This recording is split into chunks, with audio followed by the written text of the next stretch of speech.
On Tuesday, a sergeant with the Multnomah County Sheriff's Office, working a mission undercover in plain clothes, boarded a MAX train here at the Convention Center Transit Station.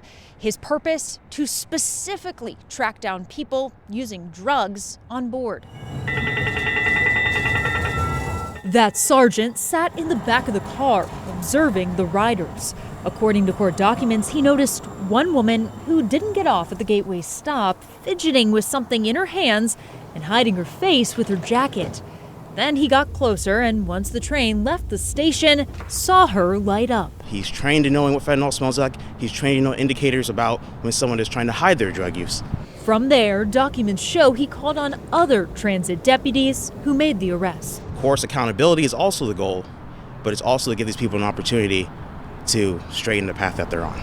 As of January 1st, smoking fentanyl or using any other narcotic on a bus or train can lead to a Class A misdemeanor, a serious criminal offense. I want to be clear, smoking has always not been allowed on transit, but this is a case that we're actually allowed to prosecute and put the person through the criminal justice system.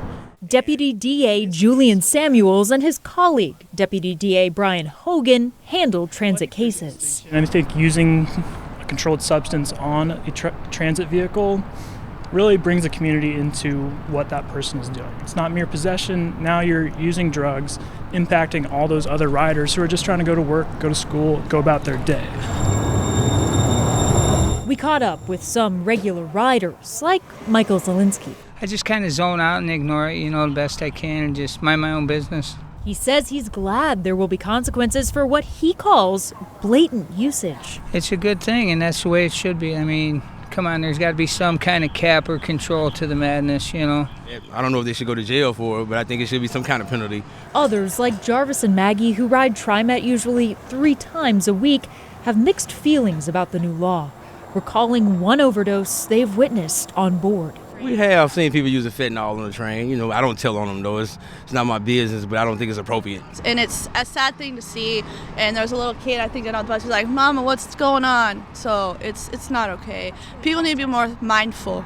The deputy DAs tell me that they do expect an increase in these missions, an increase in these cases, but they wouldn't say just how many investigators are dedicated to this or how often they're going about it. In Northeast Portland, Alma McCarty, KGW News.